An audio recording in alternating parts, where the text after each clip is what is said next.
On your mark, get set. Let's go. I can't do it. We'll do it live. Do it live! I'll write it and we'll do it live! Mister, will you please wake up, wake up, wake up, wake up, wake up?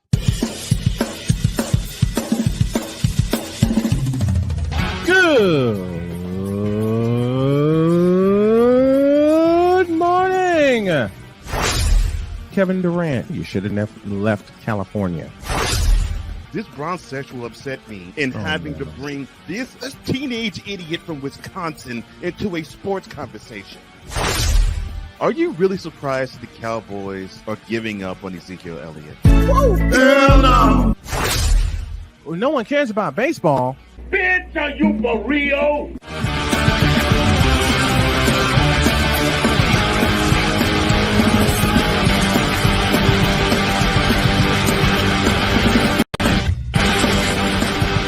Oh, yeah!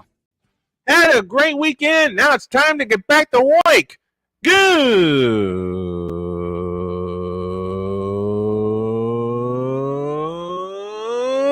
morning. Welcome to the Manic Monday edition of Snowman in the Morning. Glad to have y'all with us, and we are presented by BetUS.com. Hey, sports bettors, listen up.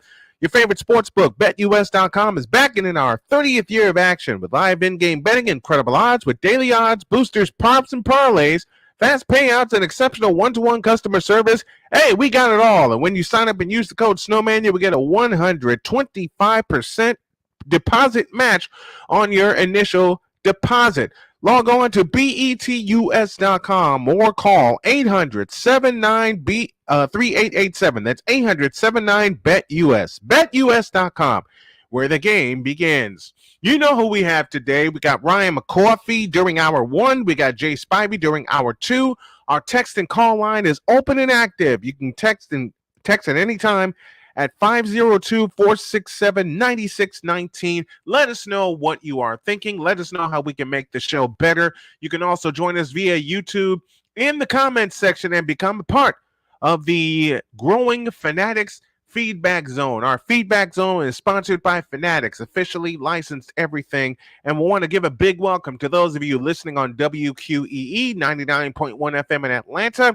For those of you listening on KSHP in Las Vegas, AM 1400 and FM 107.1, and a big welcome to those of you listening on WIRU-DB in Chicago, WLEO 26.7 in Baltimore, Maryland. The affiliates list is growing, and a big welcome to those of you listening via our flagship stations, SM Sportsnet and SM Sportsnet 2. We got some work to do, so let's do it. Here's the whip around, presented by Fanatics.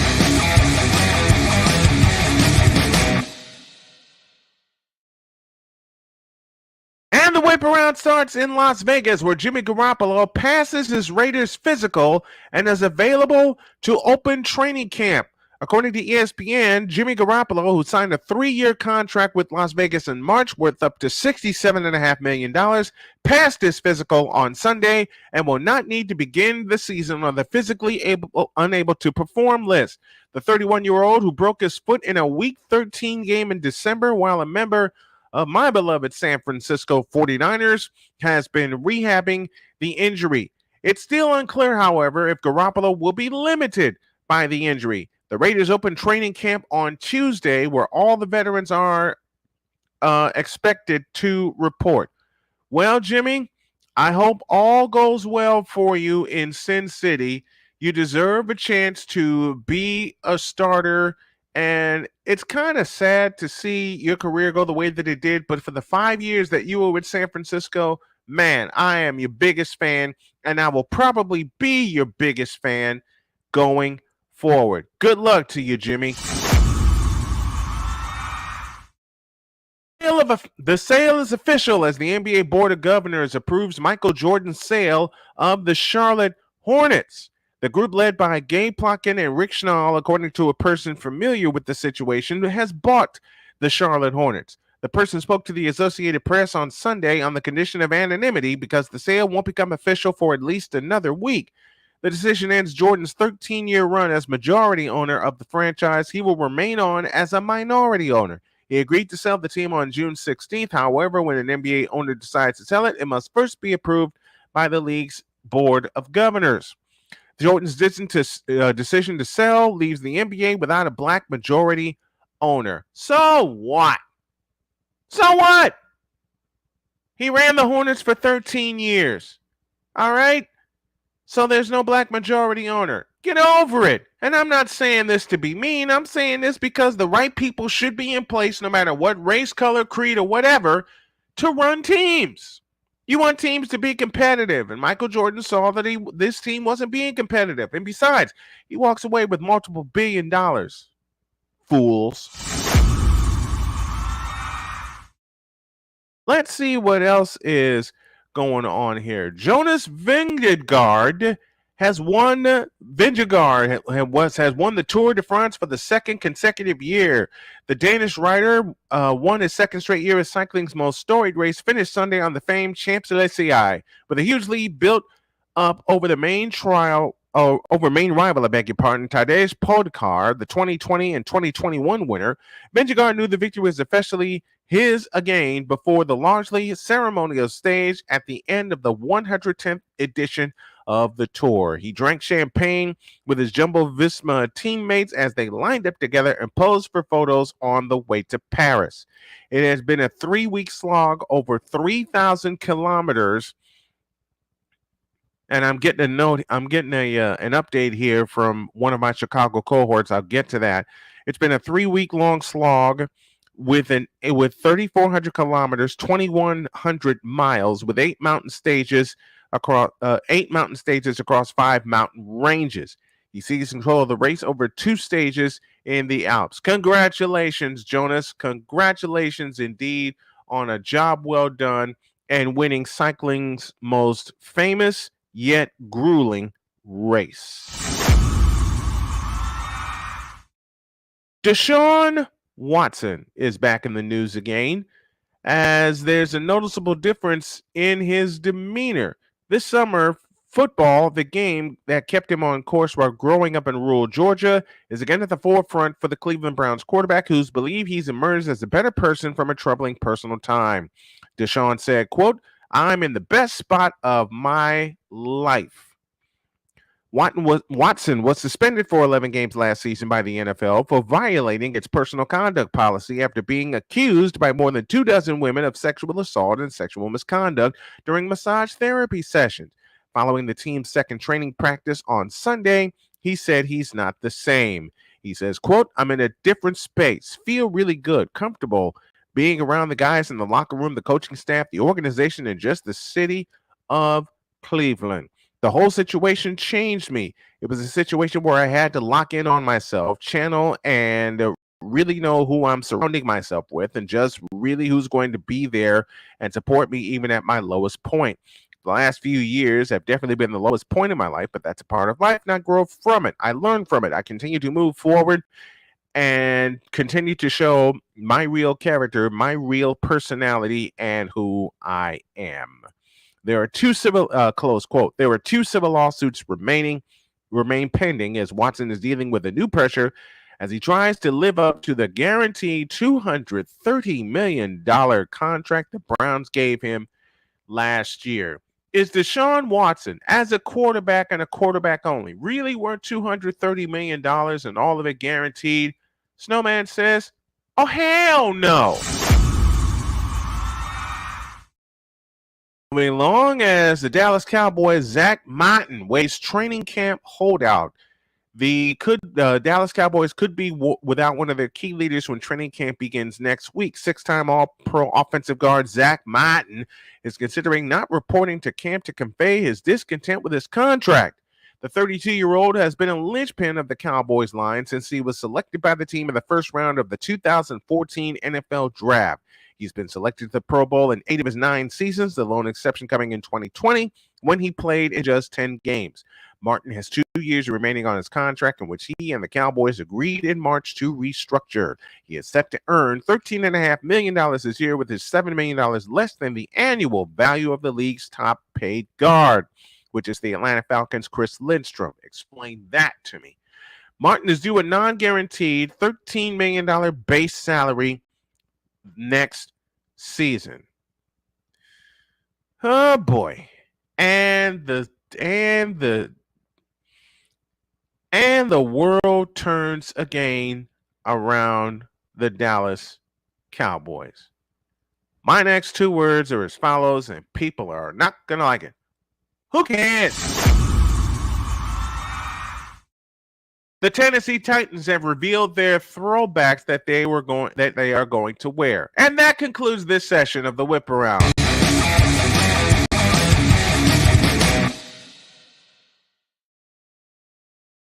And is the following. It don't look right on a team in Tennessee to wearing the Houston Oilers throwback uniforms. And of course, they didn't announce which game they'll wear the uniforms in, but I'm willing to bet that the Houston Texans are involved somehow. I'm just willing to bet that's going to be one of their opponents. I don't know why I get that feeling. I just do. Ay, ay, ay. What can you do? What can you do? The Houston Oilers are somewhat going to be honored. And I really don't care because it's the Tennessee Titans. It's not the Houston Oilers. Look, Tennessee has got their history in Tennessee. All right? Give the Oilers their history back, will you please? Just do that. Give the Oilers their history back. Give them the team back. And maybe, just maybe, the NFL will be back to normal again. If you want to find out what normal is. And a lot of people just don't. They just don't know or understand the history. And to have Earl Campbell pictured outside of the Nissan Coliseum or Nissan Stadium, awful. Just awful. This is Snowman in the Morning with Cole Johnson, back in the deuce. This is Snowman in the Morning.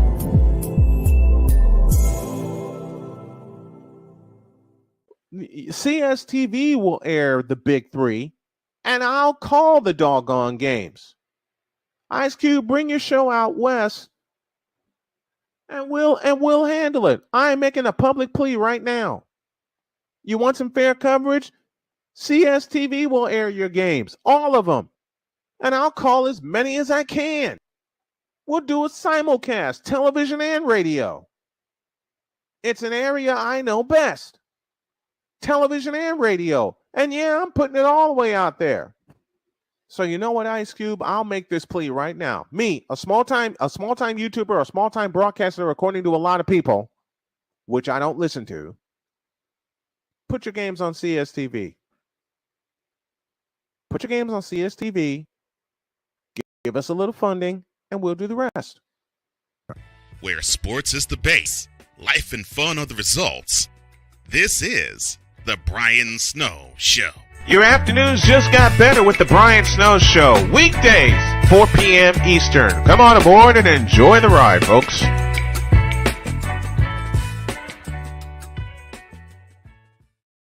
This planet has been great to me. It's given me gifts that I can't even explain. It's given me adventures and memories I'll never forget. And Battleborn, I think, has given me the opportunity to go beyond and give something back. How can I be a better custodian to this planet and the place I live? That's where I am with Battleborn. Let's make the planet a better place.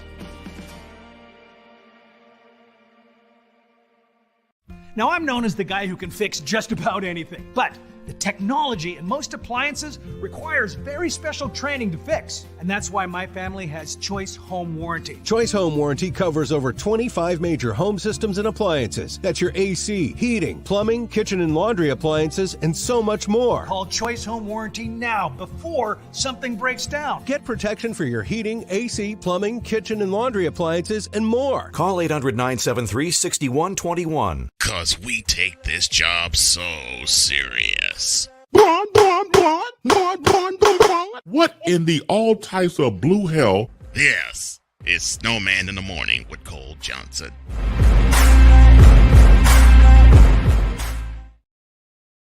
Woo! It is indeed Snowman in the Morning with Cole Johnson on this Manic Monday edition. We're presented by Recruiting Giants. Our mission is to connect exceptional talent with exceptional companies. We strive to provide innovative and tailored staffing solutions to help organizations build successful teams. By leveraging our expertise and extensive network of industry professionals, we aim to drive growth, foster long-term partnerships, and positively impact the success of both our clients and candidates. We are dedicated to delivering exceptional service, exceeding expectations, and becoming the preferred staffing partner for businesses looking to recruit top talent. For more information, email Mark Zanetto at info@recruitinggiants.com or call 336-587-3659. That's 336-587-3659. Recruiting Giants, where talent meets opportunity. To the Fanatic Feedback Zone, and Sick Diggy has been all over the place. He says, happy Monday, everybody. Happy Monday to you. And the Whip Around is brought to you by Daddy Joe's Rawhide Belts, the belts for champing that high roll. Daddy Joe's Rawhide Belt. Salute to Gary, Indiana, a place where I used to call home. And Bum Leg Orthopedics, the only thing keeping Anthony Davis's leg, keeping Anthony Davis intact. Oh, my leg, oh, my leg, oh, my leg. Oh, gosh.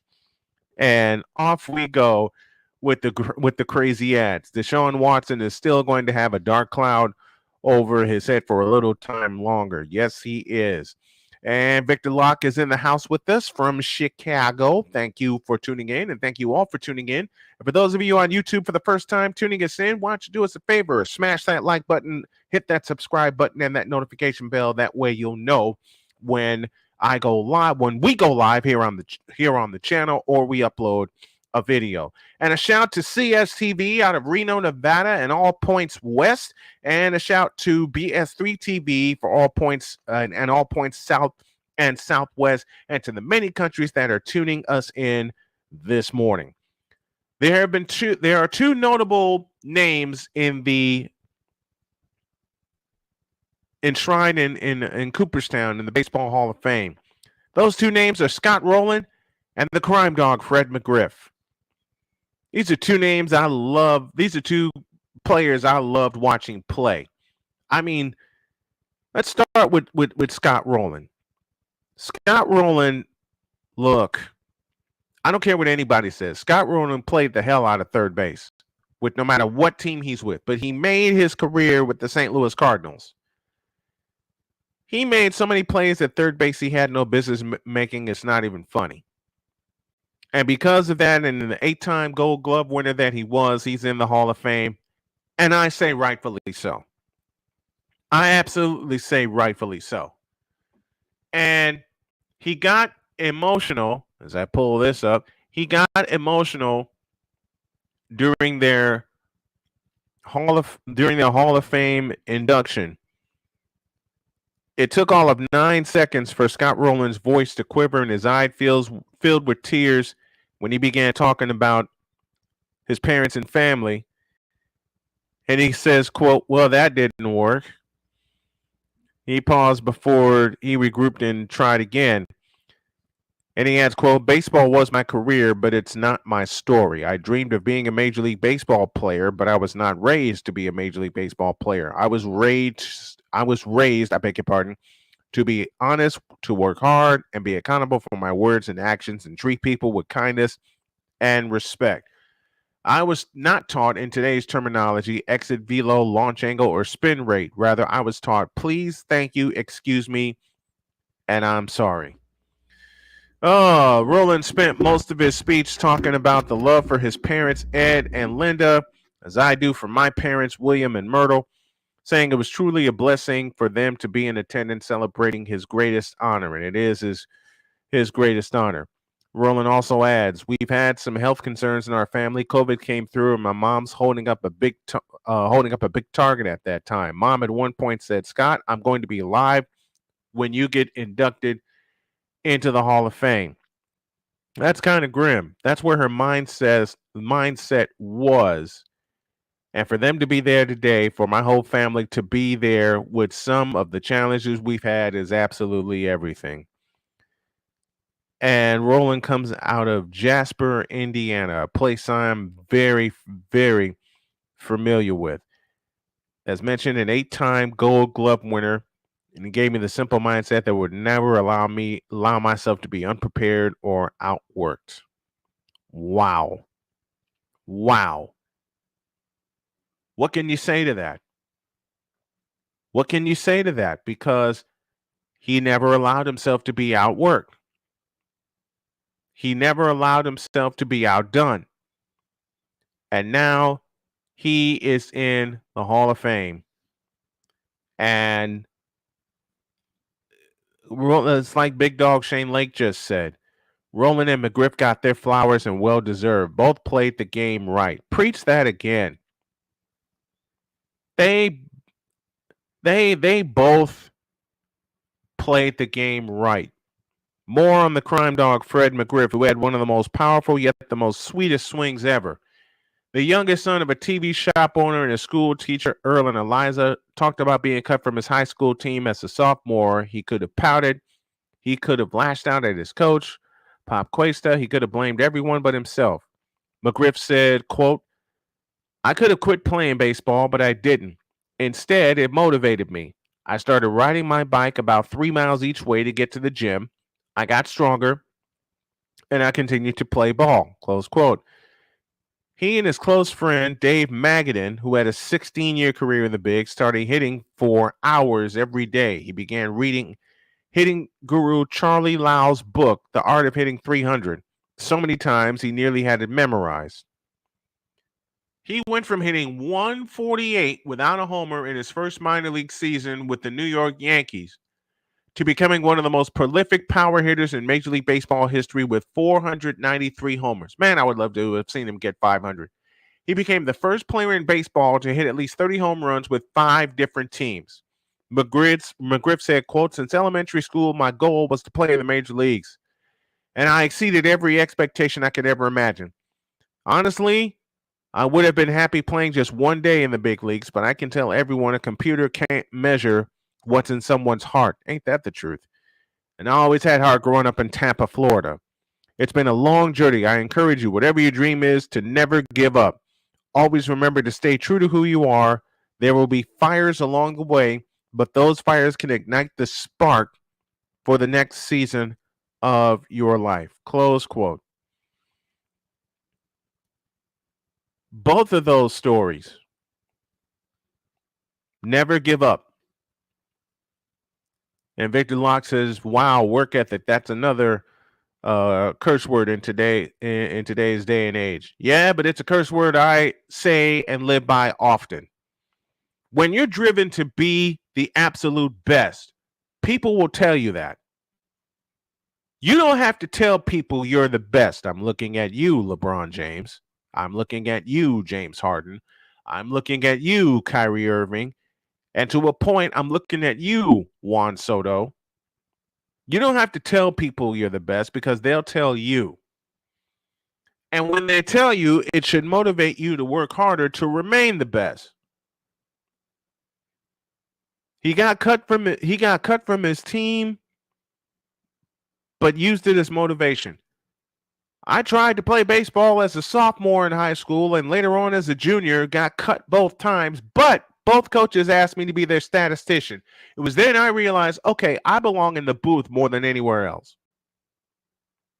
I tried to play baseball because I fell in love with baseball. It's the first sport I ever loved. But I just couldn't cut it. But I found a way to stay involved. These two right here, Scott Rowland and Fred McGriff, are just reinforcing something that I have been taught on a daily basis by the people I love, and I continue to get taught every day by the person who I married. Don't give up. Don't ever give up. You have something to prove. Every day I'm being told I have something to prove. Every day I'm being told, what is your next step to get better? What is your next step to make this empire explode?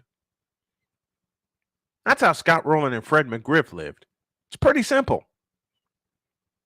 All the advanced stats of the world could not tell you what those two meant to the game and meant to the teams that they played on. And for McGriff, 30 home runs with 5 different teams, you'll never see that again. Ever.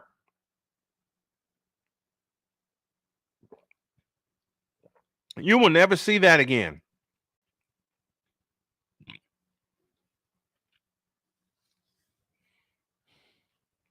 Victor Locke says, look at MJ. His first love was baseball, but he became one of the greatest basketball players ever. Absolutely. Because he worked hard at it. And I mentioned the players earlier, and I put Kyrie Irving on that. I'm looking at y'all. Y'all don't work hard. I would put the word enough at the end of the sentence, but if you've seen them play, and you can say the same about some other professional athletes in different sports, y'all don't work hard. I'm not even going to put the word enough at the end of it. I know there are days where we here at Snowman Multimedia don't give our best. I know that. But given that I've hopped on with the show and say, hey, we want you aboard our station. Yeah, Joel Embiid on that list too. I'm trying to think of some more baseball players that we can go to football. Antonio Brown, aka Antonio Clown. Thank you, Victor. They don't even work smart, Snowman Multimedia at all. Thank you, Sick Diggy, joining us from Norway. They don't, man. They just don't. And Fernando Tatis Jr. suspended 80 games disobeying the substance rule. You stupid idiot. You know how lucky you are to play baseball? To be suspended for a banned substance? That does dishonor to your father, who was the only person to hit 2 grand slams in the same inning. I say all of that to say hard work does indeed pay off. And I look at one team whose hard work did pay off last year, and that team is the Houston Astros. There's a lot of people that will still say the scepter of 2017 lives. Let me put an end to that. No, it doesn't. Because they lost in 2019 in the World Series to the Washington Nationals, and then a year later erase a 3-0 deficit and nearly come back and beat the Tampa Bay Rays. Were it not for an outstanding pitching performance by Tampa Bay in Game 7. A year later, they go back to the World Series, losing 6 to the Atlanta Braves. A year after that, they beat Philadelphia in 6 games to claim their second World Series in 6 years, and I think this year they're on their way to another one. They may trail the Texas Rangers right now, but I think that'll change. And then, of course, there's the case of A-Fraud, or A-Rod, as people want to say. I said all that to say this. Hard work does indeed pay off. I echo the words of Jim Valvano. Don't give up. Don't ever give up. We're not giving up here. Every player that you see that played in the major leagues that became your favorite, they went by the same motto. Never giving up. They never gave up on their dream. And if you give up on your dream, you're crazy. I've got 2 of them right here. This is the first one, the Snowman Stadium Tour. I'll talk more about that when we get back from the break. Here's the second one. I'm going to do this game tonight, Monday Night Baseball, here on the channel. It's the Texas Rangers and the Houston Astros in the battle for first place in the American League West. Should Houston sweep them, they will tie the division. And they haven't led yet in the division. That's going to change. I really believe that is going to change.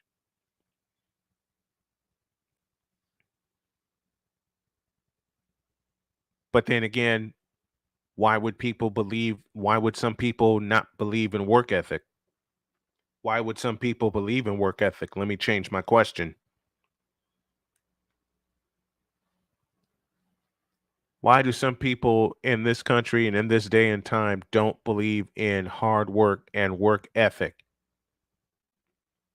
My work ethic was challenged many, many times over. I'll give you this bit of admission. My work ethic was challenged many hundred times over, and every time I deserved every single challenge I got about my work ethic, about about how much work I put in. Hell, Victor even challenged me at one of my lowest points. He even told me, quote, if you let this drop and someone else pick it up, you're stupid for doing so, and you deserve every backlash that you get. That was after I was diagnosed with type 2 diabetes, and I felt lower than dirt. Oh, this is before it cost me 3 weeks in the hospital, and the people wondered who I was, and I wasn't feeling right. Victor has challenged me. Jody has challenged me. Shane Lake has challenged me. Cole Johnson has challenged me. And I will answer them all again. Hell, Dave Martinez, after winning the 2019 World Series, said something that stuck with me forever. On the field at Minute Maid Park in Houston, when the Nationals started that year, 2019, 19-31. 19-31.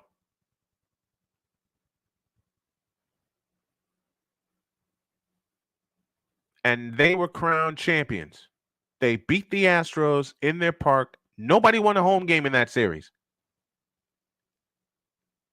The Astros won 3 on the road, and then the Nats won 4 on the road. Nobody won a home game in that series. You know what Dave Martinez said? He said this. We stayed in the fight. We won the fight. We stayed in the... Let me play it again. We stayed in the fight. We won the fight. We stayed in the fight. We won the fight. Stay in the fight and win the fight, folks.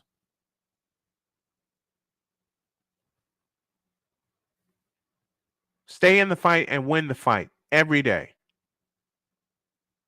That's why Scott Rowland and Fred McGriff are rightfully in the Hall of Fame. They stayed in the fight, they won the fight, and they were given the greatest honor. Take a pause for a break, and when y'all get back, Ryan McCoffey will join us. What is on his mind today? You'll find out in a deuce. This is Snowman in the Morning.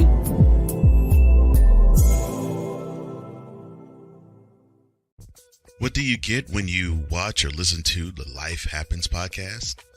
Well, I'll let them tell you. Kim and I are both ministers of the gospel, and what Life Happens podcast is a beautiful balance by simply taking our spirituality with real life and merging it together to create a beautiful balance. And that's what we do. BS3 Network proudly presents Life Happens podcast, where Christianity and life intersect. Live every Wednesday at 7 p.m. Central.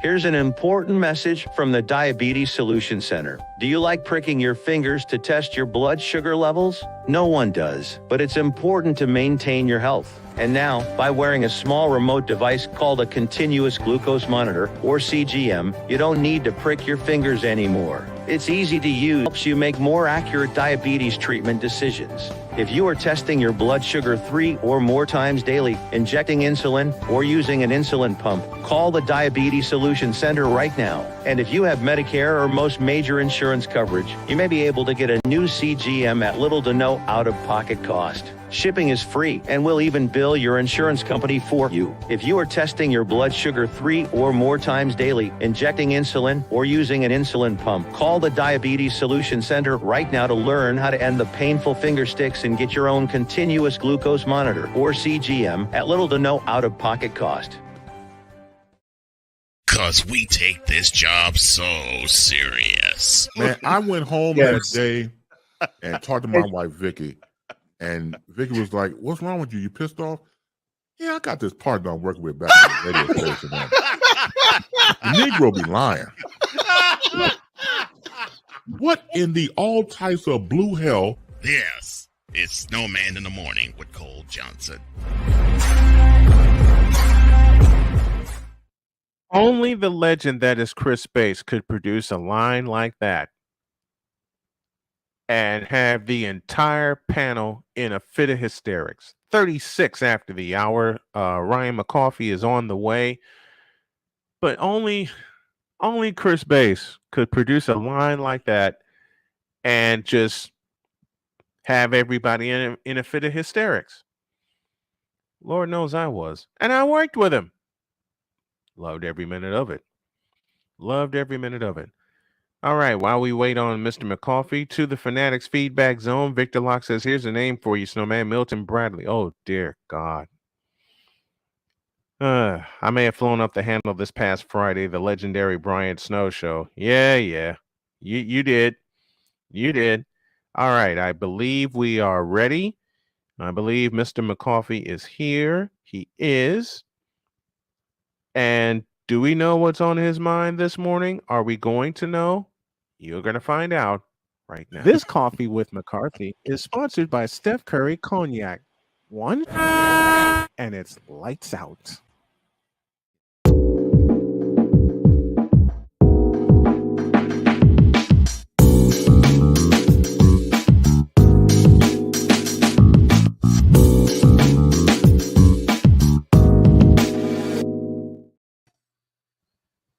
What the hell is that? Oh, hey, Snowman. Hi. Ryan McCoffey joining us now. Why? Just why not? Why'd you do that? Why not? You just why not? Okay. I see a lampshade rocking back and forth as the opening theme is playing for you. All right, what you got for us this morning, my friend? So I did a little experimentation over the weekend. Friday night, I did a little bit of the alternative play-by-play, or as I call it, APXP. I got that. It's hard. I caught that. Really? It's tough. What gave you that idea? Well, I think part of it is the fact that you're relying on a television feed as opposed to being at the stadium or the arena that you're at. You have to wait on the transitions and kind of fill time if you're just by yourself. You have to fill time between plays and give factoids and all that other stuff. So it's all, I mean, but you know what though? Practice makes perfect. Mm-hmm. And this was a great way for me to kind of get my feet wet for the alternative play-by-play. I mean, I JJ play-by-play by JJ. He does an amazing job. You do a splendid job as well. It's especially if it's your first time doing it in a while. Because I did some play-by-play for an alternative football league down in Louisiana. Yeah, which was 8-on-8 tackle football, outdoor football. I did that for a couple of times for Belly Up Sports. Haven't done it in a while, so it's tough. It's tough, but again, practice makes perfect, and that was just good practice.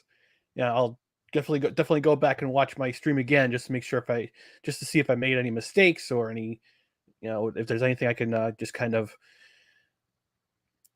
things I need to learn for myself. I'll take any and all advice.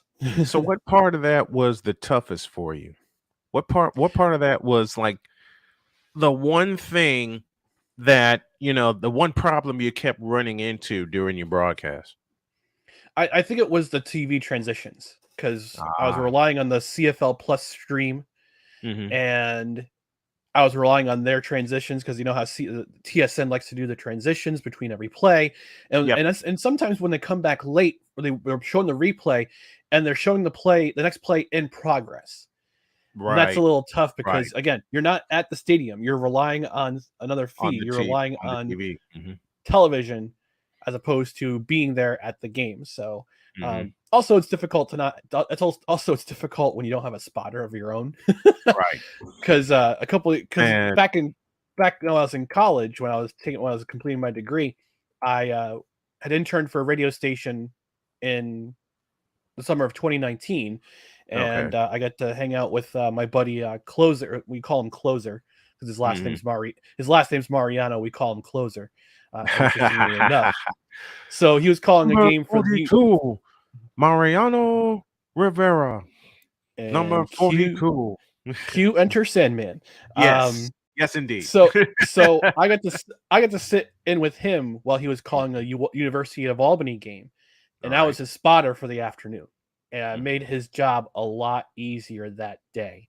So it's tough now because again, like I said, you're not at the game, you don't have a spotter, you're relying on a TV feed, and it's difficult to make those transitions. So if JJ, if you're watching JJ, play by JJ, if you're watching out there, I would love to connect with you. Love to connect with you, Snowman, get some helpful advice as to how to make my alternative play-by-play better, because I want to get better. I want to send some submissions and see if I can get a job. It just takes a lot of practice, man. That's the first thing. It just takes a lot of practice. It took a lot of practice for me on site to know the transitions, especially with football, and the transitions are fast.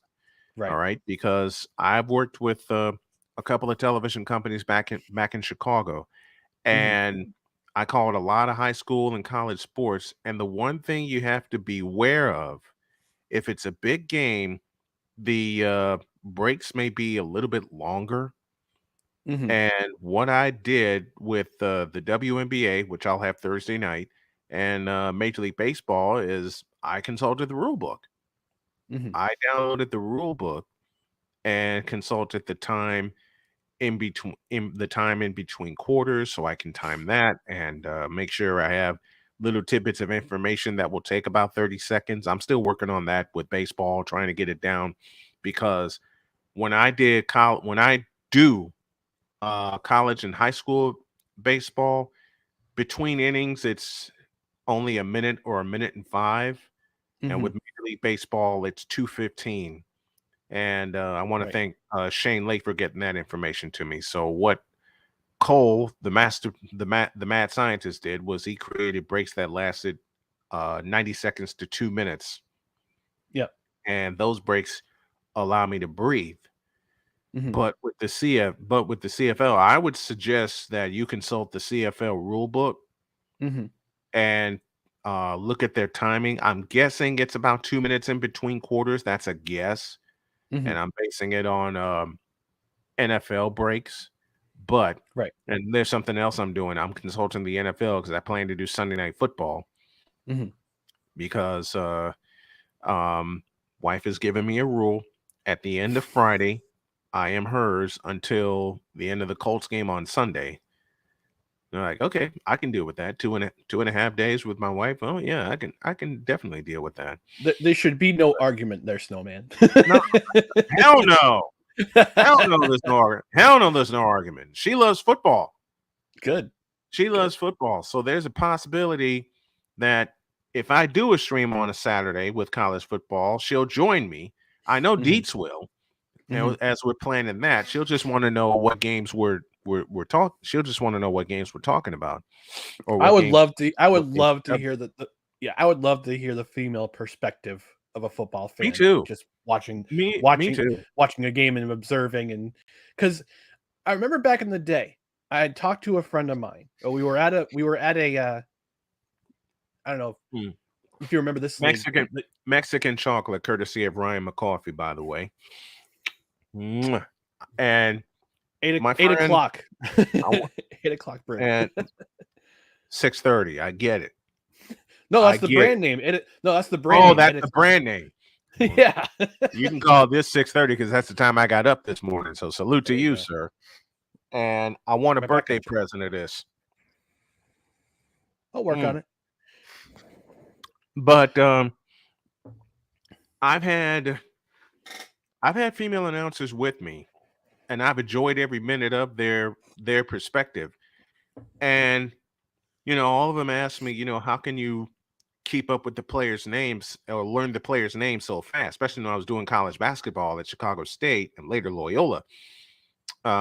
They would ask me, how can you learn the players' roster so fast? I said, well, I do some studying the night before. Especially, it's especially important. It's like cramming for an exam when I'm asked to sit in, because I was the alternate announcer at Loyola University for women's basketball for 4 years. Thank you, Tom Westenfeld, for that opportunity. And that came about by accident because He knew I did a lot of play-by-play for high schools, and he was the voice at Loyola. He did women's basketball. He covered men's basketball. And he called me one day, and I didn't have any plans that weekend, none. And he goes, "Can you sit in for me at Loyola?" Sure. Who's the opponent? He told me who the opponent was, so I immediately went upstairs to my office, and I started digging. I started doing research. Let me tell the prospective play-by-play announcers this: if there's one thing you're going to do a lot of as a play-by-play announcer, is research. You're going to do it before the game, you're going to do it during the game, and you're going to do it after the game. Because if you decide to take this on and make it even a weekly game, and I know some folks that do. I know, look, Robert Ford of the Houston Astros is one of my best friends. Dave Sims, TV voice of the Seattle Mariners, same thing. I see the research that they do, and it's nuts. I see the same thing for Matt Taylor, who joins me every week talking Colts. Yep. Same thing. The research is, and I know you did this before your game Friday night. I know the research had to have been crazy for you. Get ready for it. Yeah, the one of the other difficult parts was the fact that the depth charts didn't come out until Friday morning of the game. Right. So that was a bit difficult. Although I knew some of the news about the Hamilton about Hamilton. Yeah, because we covered the CFL here. You know, for those of you that think we don't do anything else, we cover the CFL. All right. I had a weekly show. I had to scrap it for this year because I had so much on my plate, but we cover it here. But getting the depth charts is a pain in the ass. Trust me. I've made many a call and researched many a website, and with what Dietz and I are going to do this year, I know getting the depth chart is going to be paramount for me, because what I do, and you may want to try this, what I do is I draw the depth chart. I have the information, and I make spotting boards. And it's something that I've always done in my 20 plus years of doing football. I always have spotting boards, and it's one thing that Jody always gets on me about doing my spot boards early for the game I'm going to cover. And sometimes she helps me in doing it. And that's one of the best things about, having Jody around, when she helps me with my broadcast and helps me get ready for it. And it just helps, like you said, to have that female perspective. And Jody's basically in charge of in-studio production here, and she tells me, do you have everything ready? Are your reads ready? And things like that. You want to be as prepared as possible. And what I would suggest you do is consult the CFL book and look at the timing. Okay. In between quarters and everything. The transitions you can't do anything about, because you're relying on a television feed. And the best thing for you to do is talk about the replays, set up the down, set up the distance, and when they quickly come back and then they're into it, you can just go into the description. That's the best you can do, because TSN loves having like 30-second replays instead of 15. Yeah, that's been TSN's tradition. Hey, I was a subscriber to TSN Online. Trust me. They love their transitions, whether it's baseball, whether it's hockey, or things like that. So what you need to do is prepare yourself for like a 30-second transition, or up to 30-second transition. Set up the play. When they come back and they're in motion, you say something like back to live action, Crumb back to throw, steps into the pocket, and then you continue on with the play. That's how you can counter those. That's how you can counter those transitions. Speaking of Dustin Crum, he did it again. He did it again. 2 weeks in a row. He did it again. The Ottawa Red Blacks. I nearly called them the Rough Riders. I'm old school. That's okay. The Ottawa Rough Riders are nothing to play with right now, with Dustin Crum leading them. If you really wanted to go obscure, you call them the Renegades. Oh, I remember the Renegades. Orange was one of their colors. I have a story about the Renegades. Okay. So, 2001, I went up to Montreal. I went to the Grey Cup in Montreal. And nice. Yeah. Nice. Yeah, that's what my ticket was. This at Molson Stadium? This was at Stade Olympique. Oh, Olympic Stadium. Okay, so you were playing at the Big O. Okay. Yeah, I went to the Big O and I got really great seats for $75. Lower bowl, I think the 25-yard line, I want to say. In But an Olympic great Stadium. seats. Yeah, an Olympic Stadium. Something else, man. Something else. So on Saturday morning, I'm walking down. I'm trying to remember which street it was. I want to say it was St. Catherine's, but it could have been the street up. That's right, because they didn't move to Molson until 2014, I think. No, they moved. I have another story about that. But back to this story. Back to the original story. So I was walking down getting breakfast, and I walked in, and there's 3 gentlemen behind me at this breakfast place. And I was just by myself because I travel. When I travel, I tend to travel alone. If I go somewhere for a sports destination, I go by myself. Back in the day anyway. So I'm just by myself. These 3 gentlemen walk in, and they're from the city of Ottawa. They're representing the city of Ottawa. They're from the government, from their city government. And we talk. We're just like, "Whoa, what are you doing? What are you doing up here?" It's like, "Where are you from?" I said, "I'm from originally from upstate New York. I'm from around the Capital Region area, the Albany area." I was like, "Oh, what are you doing?" Right. I said, "I'm checking out the Grey Cup." It's like, "Wow, you came all the way up here for the Grey Cup?" I'm like, "Yeah, I love the CFL. I love football, period, and I wanted to come up and enjoy the game. And I bought this ticket back, last year when I originally wanted to go." So we got breakfast, and one of the gentlemen hands me a hat for the Ottawa Renegades. I still have that hat somewhere. He hands me the hat. He hands me a pin, and he invites me to the city of Ottawa. They're hosting a Grey Cup party at the Queen Elizabeth Hotel. Wow. So that afternoon, I go to that party. I go. The Grey Cup is there. They have the owner of the Ottawa Renegades at the time. He was there. Got to meet him. Got to meet Eric. I think it was Eric Tillman, who was the GM at that time. Yeah. Got to talk to him a little bit, introduce myself, just talk to people, random people. They loved the fact that an American was coming to check out their game. And it was a blast just meeting these guys, just randomly happen to meet these guys. I get a hat, I get invited to a party, and it's a story for my own storybook. Yeah. Very nice. Yeah. Very nice. Well, when I do my stadium tour, I already have a plan to end it in Vancouver at the Grey Cup next year. But I have the feeling it's going to continue because I already have like a 2-year plan in mind. I got to go over this with Jody. And I think she's got a surprise for me to help raise money for it. But I'll talk about the stadium tour at the top of the next hour. Actually, I do have a question for you. Yes, sir. So, out of all the stadiums you're looking to go to, which stadium are you looking forward to going to the most, and why? I'm betting it's Levi Field, but I'm suspecting it's probably going to be a surprise. That's one of 4 that I'm looking forward to the most. Okay. Of course, Levi's Stadium. I never had a chance to see Candlestick Park, but I want to see Levi's Stadium. I want to see all the stadiums in San Francisco. Levi's, Chase Center, Oracle Park. I want to see them all. I want to see the new house.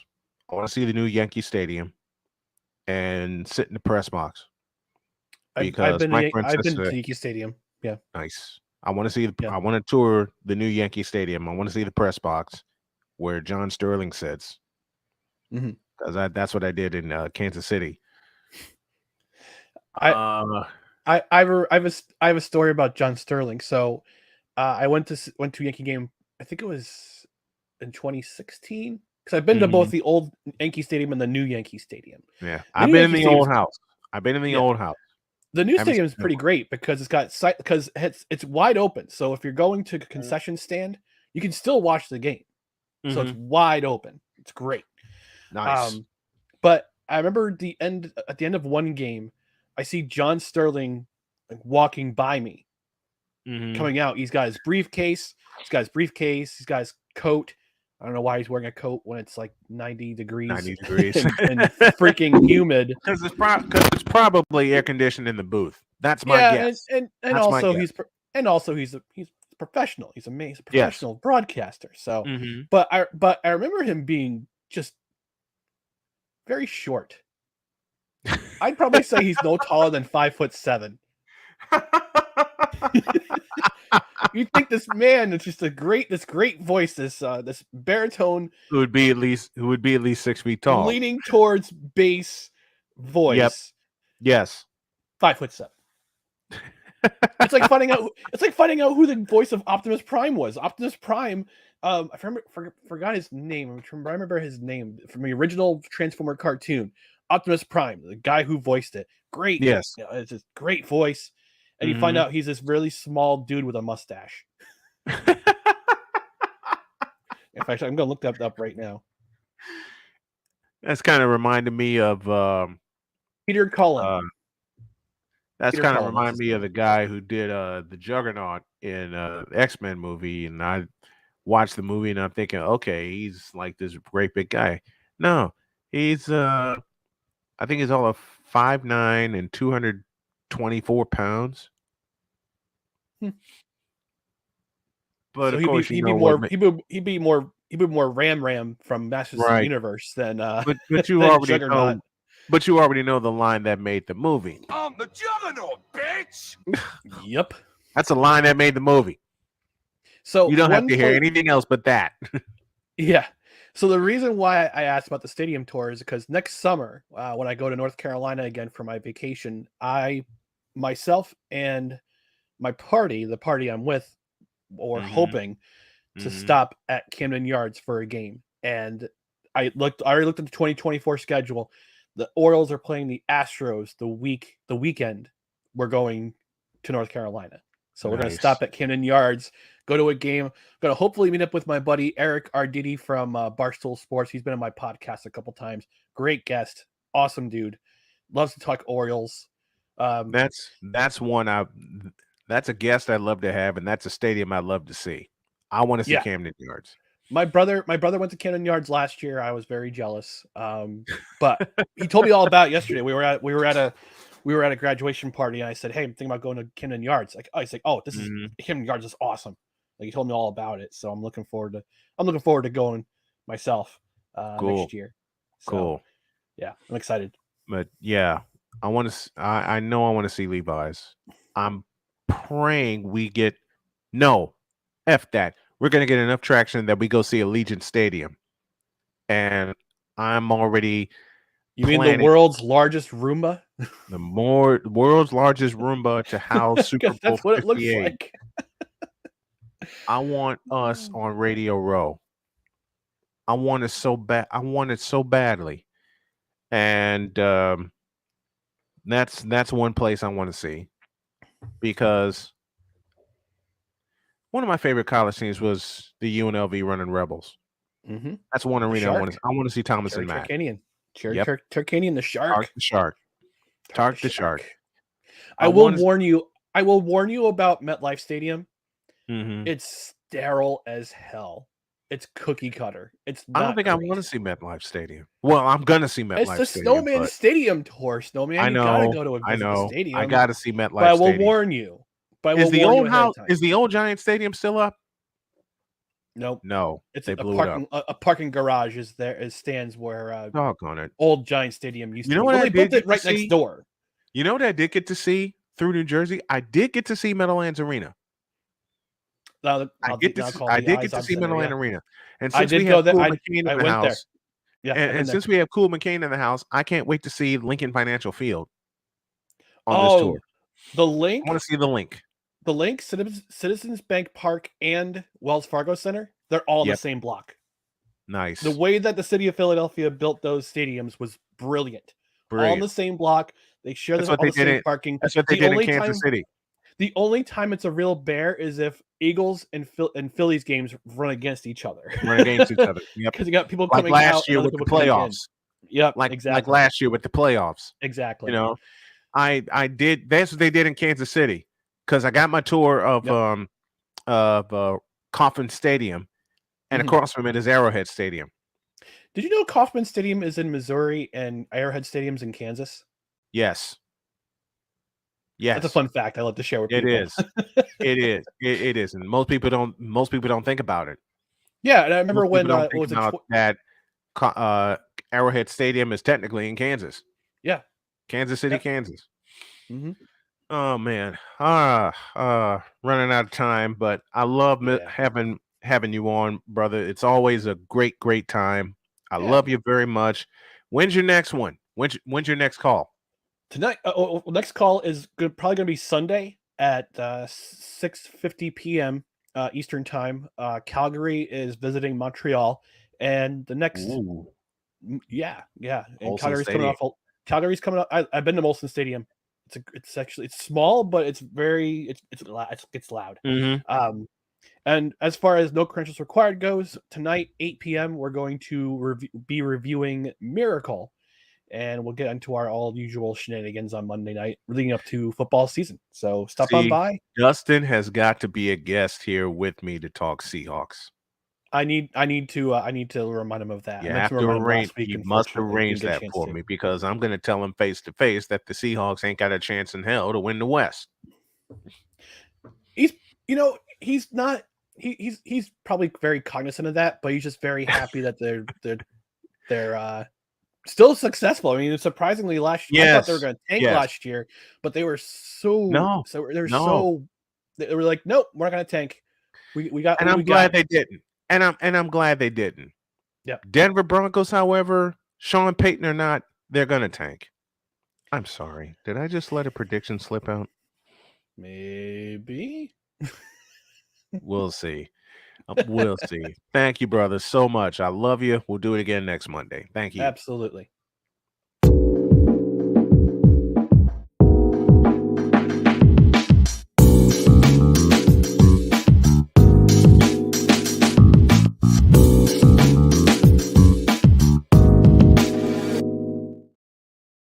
I always run late with him. Hour 2 after this.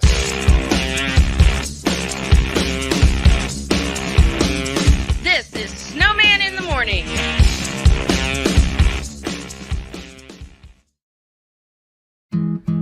Where did the time go? I don't know how I got here. You've done the hard part. You quit smoking. Now do the easy part and get scanned for lung cancer. If you smoked, you may still be at risk, but early detection could save your life. Talk to your doctor and learn more at savedbythescan.org. If you talk, they will hear you. We all want our kids to grow up safe and healthy, so we show them how. And we tell them with honest conversations that let them know what we expect. Not just one time, but every chance we get. That's especially important when it comes to alcohol and other drugs. Kids not only need to know the dangers and how to avoid them, they need to hear it often from you. And when it comes to pain medications, opioids, they need to know that they should never be taken without a prescription and never shared with friends or family. It's dangerous and illegal. So talk with your kids and guide them through the challenges of growing up safe and healthy. Because when you talk, they hear you. For more information about talking with your kids about underage use of alcohol and other drugs, visit underagedrinking.samhsa.gov. So talk, they hear you. You can do it if you try. He was only 58 years old when he passed away. That outcome could have been different. Colorado happens to be one of the worst states for radon levels. It's in our ground, and it seeps up. The more you breathe radon, the more chance you have of DNA being hit and the cell mutated. The EPA estimates 22,000 lung cancer deaths a year caused by radon.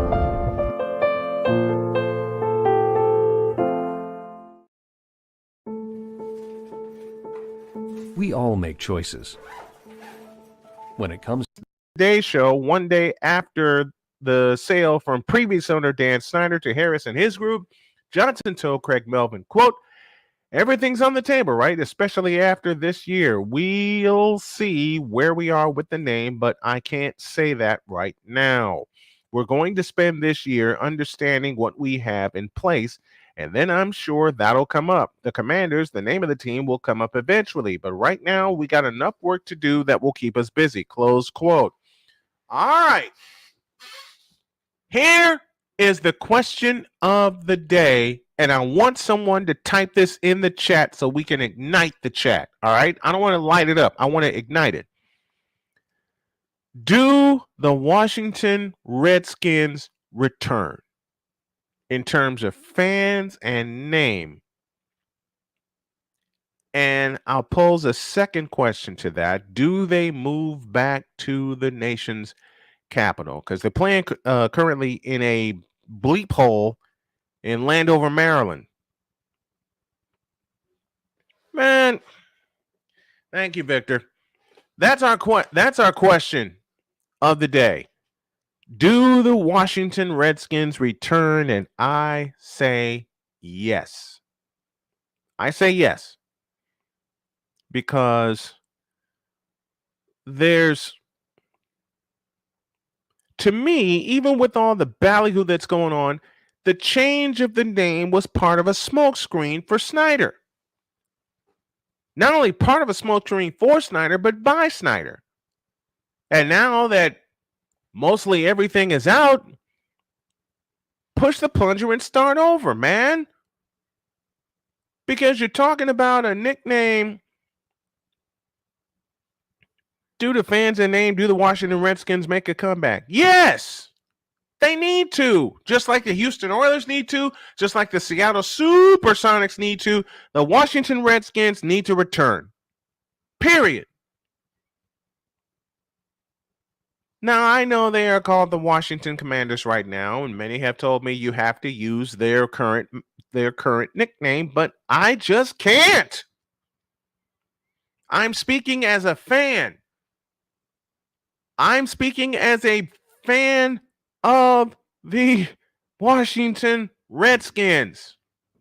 Okay? Dan Snyder ran that franchise into the dirt. He ran that franchise into the dirt. Okay?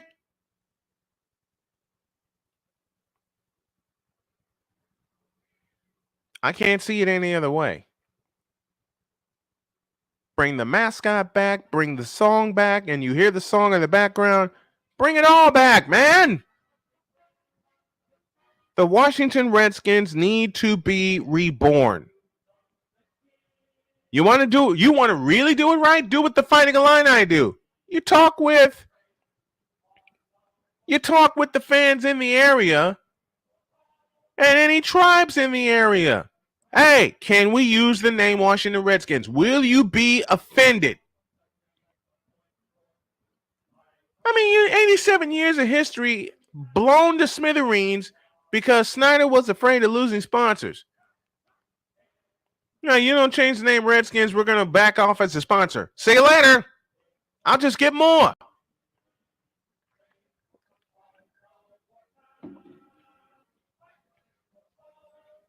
It's got to come back.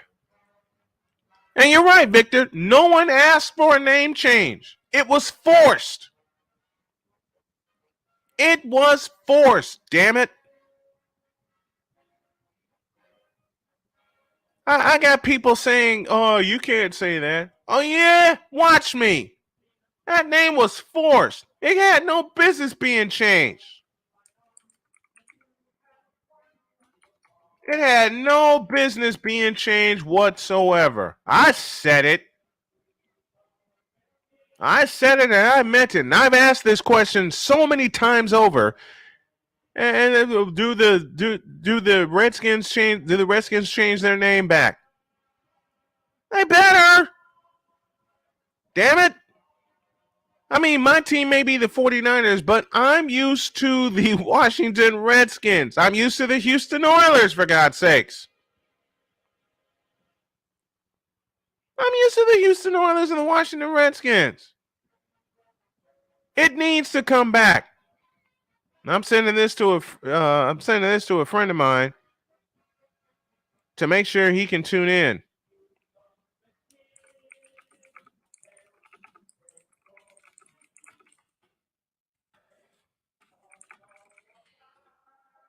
It should have never been changed. Okay, if people are so offended by the Redskins logo, use the R or use the spear and be done. Jeez Louise. And the Redskins logo before it was scrapped was designed by the member of the Blackfoot tribe. Okay, there's your answer right there. Thank you, Ryan McCarthy. The Redskins logo was designed by a member of the Blackfoot tribe. I have a question. Where did all the hatred come from? Where did all the offense come from? If the Redskins logo was designed by a member of the Blackfoot tribe, come on now. Come on. It needs to change, and it needs to change now. Don't wait until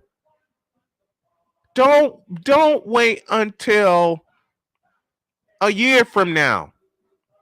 If you can have some influence and change the name and have everything invoked before listen, they erased the logo in July of 2020 and went with the name Washington Football Team, and it was done 2 months prior to the season starting. You can do it again. You can do it again. Why the hell not? Why the hell not?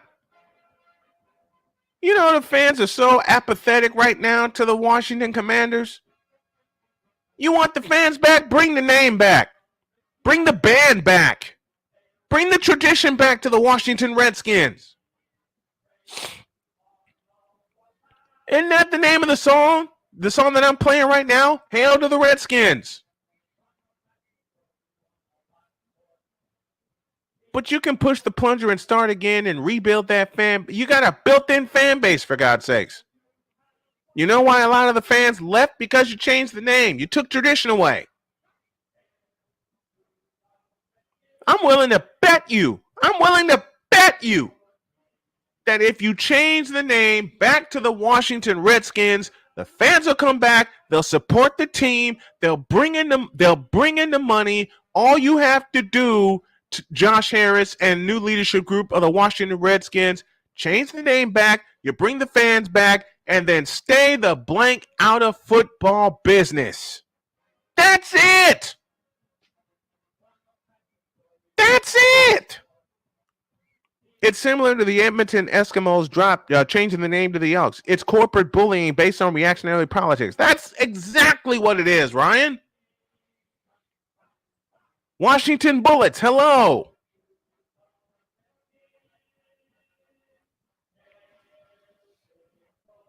It ticks me off when tradition is erased because of corporate bullying. If I were the owner of the Redskins and someone came up to me and knowing I got billions of dollars in my back pocket, which I will have with Snowman Multimedia coming up very soon. I said it.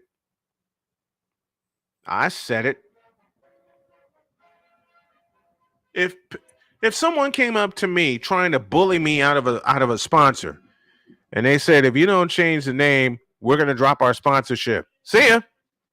Peace out. Don't let the door hit you in the ass on the way out. If fans love the name Washington Redskins, and we're talking about 87 years of tradition, 87 years, and there was not a complaint in the world. Matter of fact, they're so beloved. They were so beloved that the offensive line, which was called the Hogs, had people in the stands at RFK Stadium dressing with the snot nose on them because they were a fan. And I said snout, and I should have said snout, not snot. I'm sorry, I meant snout. They had the pig snout on their nose.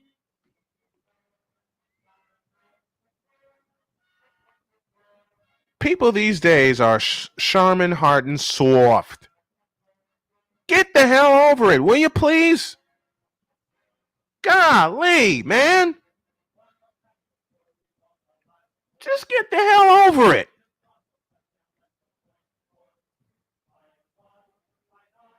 I'll let the song take us to break. Washington, rock, rock, rock, hail to the Redskins, hail victory.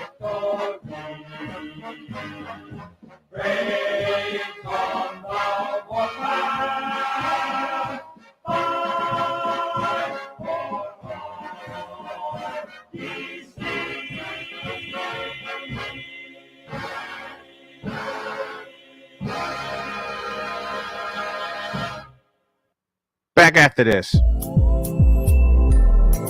This is Snowman in the Morning.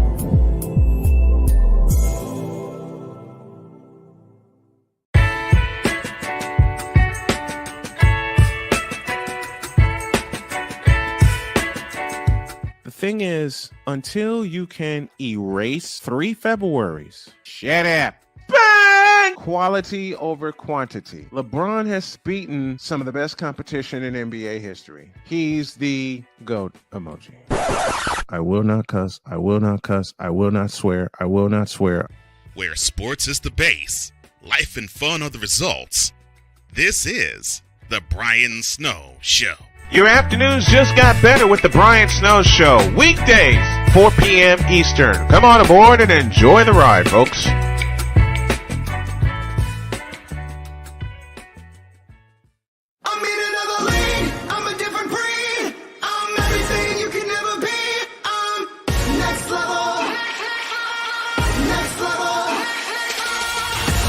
Thursday nights are wrestling night on CSTV. Tune in every Thursday night at 7 p.m. Pacific to see all the amazing Next Level Pro Wrestling stars on Thursday Night Throwdown on CSTVNow.com and the CSTV app on your Roku device. PK Tire Pro is your one-stop on-the-spot auto service headquarters for a complete line of quality tires and auto services. For years, we have provided the Stockton, California area with the latest products and unprecedented services for everything we sell. And for years, our customers have been coming back. Take a look around. If you don't find what you need, visit us in Stockton, California. From the latest and best in tire technology to the services required to keep your vehicle looking good and running great, PK Tire Pros can get you out on the road quickly and at an affordable price. Stop by soon to see why so many people consider PK Tire Pros to be the one-stop shop for all of their tire needs. At PK Tire Pros, our friendly and knowledgeable staff, quick and dependable service professionals, and affordable prices all come together to make driving out on a new set of tires easy. On top of that, we never tire of tires. Stop by and see us, and you'll be glad you did.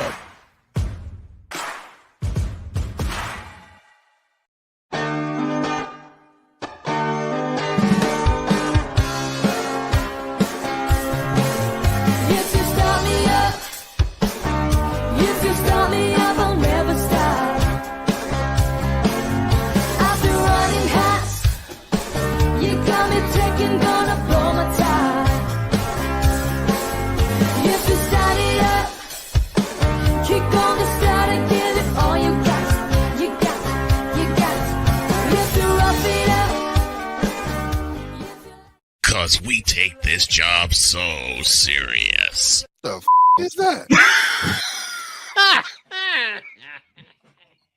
Sorry, pardon me. My apologies. What in the all types of blue hell? This is Snowman in the Morning with Cole Johnson.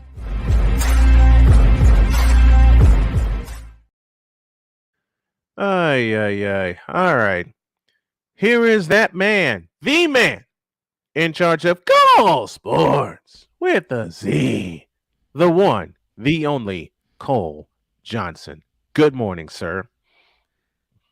Good morning to everybody in the Fanatic Feedback Zone. Those are watching and listening in to you, one Mr. Snowman. Thank you. How you doing, man? Good.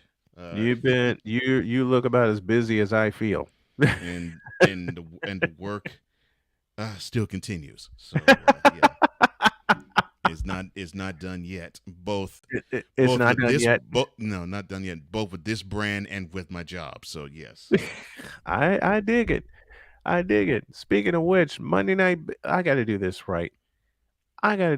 Because since it's Monday Night Baseball, I got to throw this behind it. Monday Night Baseball. I'll have the call tonight from Minute Maid Park on the alternative play-by-play that you need to hear here on Snowman Multimedia as the Texas Rangers take on the world champion Houston Astros in a key 3-game set as the Astros try to get a share of first place for the first time this year. Houston coming off 3 out of 4 in Oakland. The Rangers coming off of some problems with the Los Angeles Dodgers. Who will win Game 1 tonight in Houston? I'll have the call beginning at 7:45 Eastern time.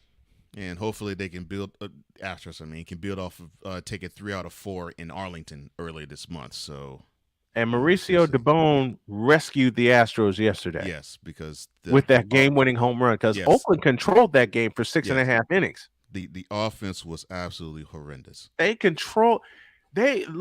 Oakland controlled that game with their pitching, and it seems like when Sam Long came in, the Astros bats shut down. But then the 7th inning happened, and they were able to pepper that bullpen, and then Mauricio Dubon with that missile he hit out of the Coliseum yesterday. That was an absolute missile.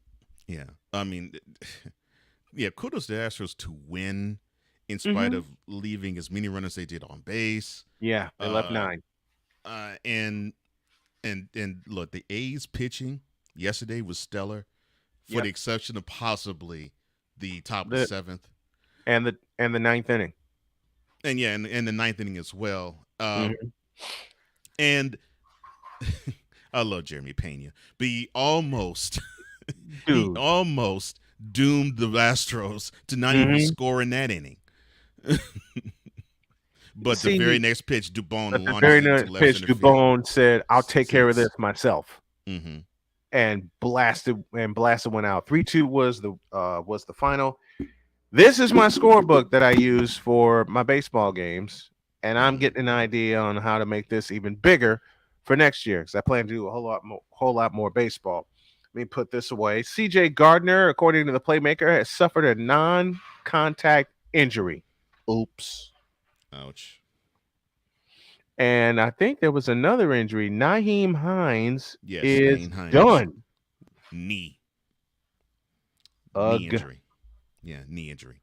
Tom Pelissaro providing the new play-by-play with JJ in the house with us. What's up, JJ? Fabulous job on the call this weekend. But poor Nyheim Hines. Yeah. You finally get a chance to start a game.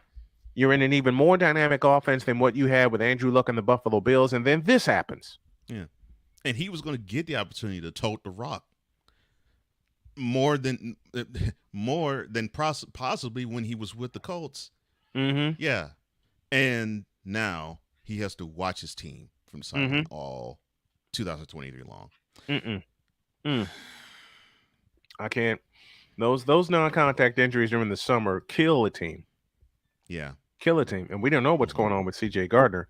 Attention sports fans looking for the ultimate gear and apparel to show your team pride. Look no further than Fanatics, the #1 destination for sports enthusiasts. Visit snowmanmultimediasports.com/fanatics today and shop a wide selection of officially licensed merchandise from your favorite teams. From jerseys to hats, accessories to collectibles, Fanatics has it all. Don't miss out on the chance to elevate your game day experience. Head over to snowmanmultimediasports.com/fanatics today and gear up like a true fan with Fanatics, officially licensed everything. And thank you to ChatGPT for giving me this read. There's a couple more that I'm gonna use ChatGPT for. Gave me the read for the opening of my afternoon show. More on that later. Man, I'm ready for football.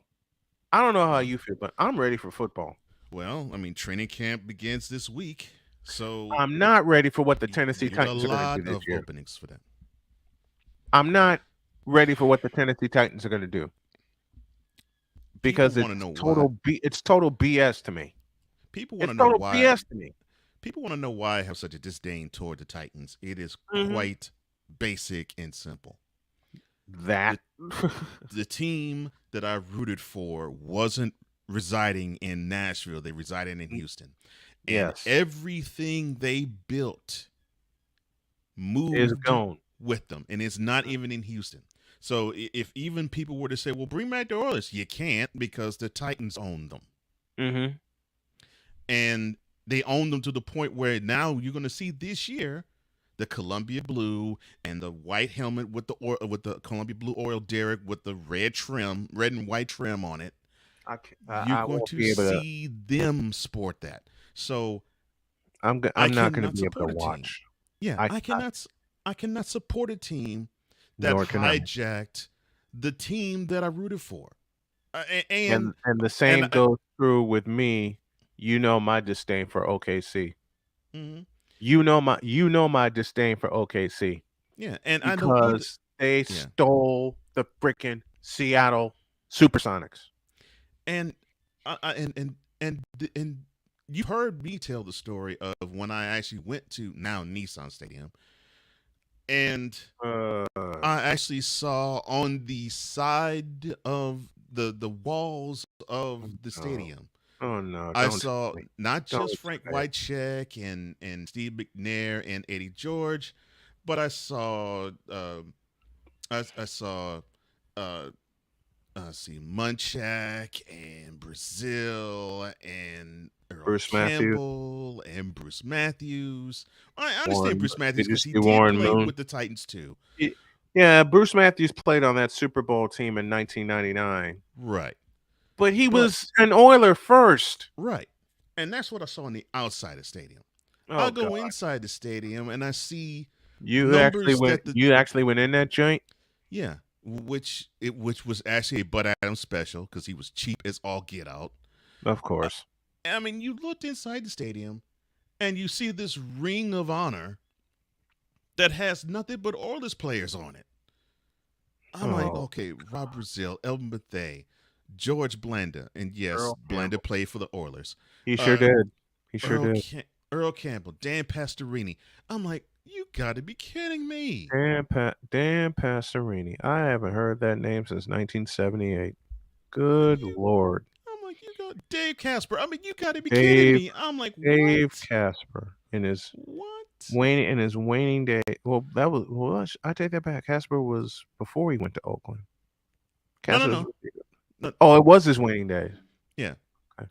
Yeah. It was like the you're tail gonna of his take prime all- his waning days. You're gonna take all the tradition of the Astrodome and stick it inside the cheapest stadium you've ever saw. And Ryan, there you go. Good Lord, I'm about to throw up. Yeah, to the point where they're gonna build a new stadium. So yes, the stadium is barely 25 years old now, and they're gonna wreck that thing and build something new. Well, you know what you do. This is me in charge, being dictator of the NFL, and I know this ain't gonna happen, but I wish it would. Since they're gonna build a new stadium, you take the Houston Texans, right? Flip them. Yeah, I agree. Oh, let me do this real quick. Please do.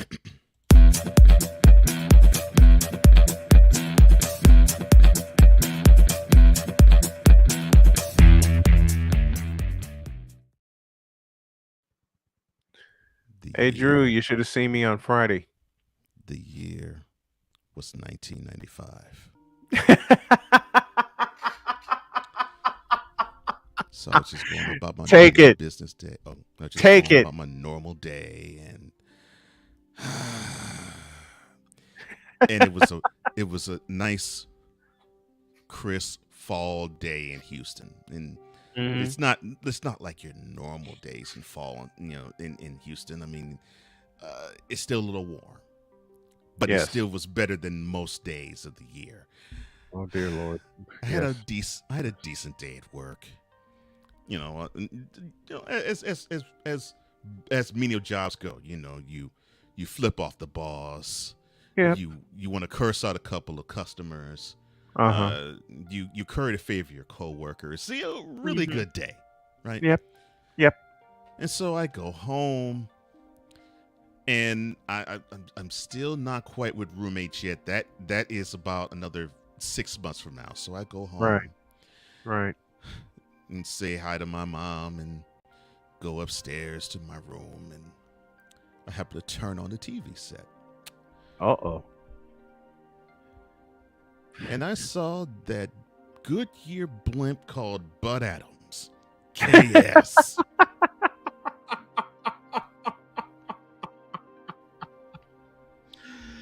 He's just simply jolly. Happy as he's in this building. I don't know what building it was at the time. But he was on TV and they just cut to him. just the Houston news just cut to him like it was a press conference that was about to happen. So, oh Lord,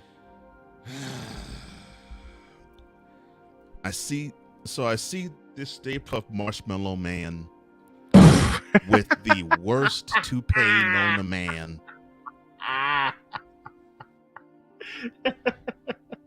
Getting ready to walk on the stage. Right. And so he waddles his walrus behind up on the stage. Uh-huh. He breaks to his right, waddles some more, and then he meets a guy that I did not know the name of, but he was introduced as Phil Bredesen. Oh, and boy. Who was Phil Bredesen? Well, he, at the time, happened to be the mayor of Nashville. And I got a chance to see my childhood team. Yes, the one that pushed and pushed and pushed the Steel Curtain era Pittsburgh Steelers to its limit, but they just couldn't overcome them. Right. The same ones that went so low in the dirt that fans wanted that Stay Puft Marshmallow Man to go, period, but they still loved the Oilers. And they performed so poorly, they were able to buy the rights of Warren Moon. Same team that went to the playoffs 7 straight years, but could not even see an AFC championship game. Yes, the forerunner to now the Cowboys of today. Oh boy. And yes, the same team that had a 35-3 lead and they crapped it up in the 1992 AFC wildcard game against the Bills in Orchard Park. The same team that held a 13-0 lead the next year when they had the number 2 seed to the Joe Montana-led Kansas City Chiefs, only to see that whack 46 defense get chopped to bits, scored 28 unanswered points. Yep. Been there. Watched it live. All of that came flooding into my spirit when I saw that Stay Puft Marshmallow Man with the horrible Kiwi-style black toupee on his head. Oh, he did not go there. Shake the hand of Nashville's mayor, Mr. Phil Bredesen. And Bredesen was happy. He says, yes, the NFL has come to Nashville. The city now is a major league market. And that chump, that Stay Puft Marshmallow Man idiot, had the audacity to take my team, the team I rooted for ever since I was 6 years of age, when I didn't know football, and deposited them from the city that I grew up in. Oh, gosh. How dare you, K.S. Adams? And how dare you actually bring your cheap ways down upon your daughter who runs the team now? Oh, boy. You know, like father, like daughter. You were cheap, sir. In your grave, I'm talking to you. You were cheap, and now your daughter is cheap. Hopefully she does not have a toupee on her head like you sported on yours ever since 1959.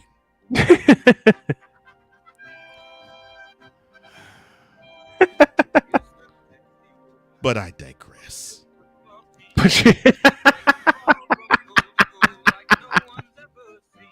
It hurts my soul that now we see today that the Tennessee Titans embrace, sing it, Lou, Houston Oilers #1. Yes, we're the Houston Oilers. Houston Oilers #1. And that Stay Puft Marshmallow Man with the bad toupee job ruined my childhood, my adolescence, my teenage life, and my early adulthood. by bringing the Columbia blue, white, and red to Nashville and away from Houston. How dare you? You bleep, bleep, bleep. I wish I could actually say this, but my tongue is holding me back. But I will say this to you, Mr. Adams. It is great to see how your team is circling the drain now, because now the citizens of Nashville are starting to get the taste of what we did in Houston. Oh, yeah. And I hope you all understand how much of a poison you all are when it comes to the NFL. And if I were the late Lamar Hunt, instead of shaking your hand and agreeing that the AFL will be born, he should have taken his right hand and slapped you right across the face.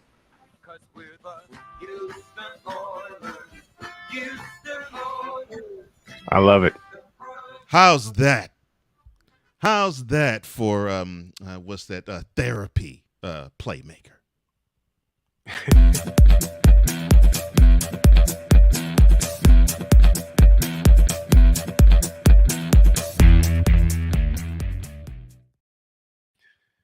Winnie Pooh decided to join us, and I think we have to get to some notes now. Yes, we do. Yes, we do. Yes, we do.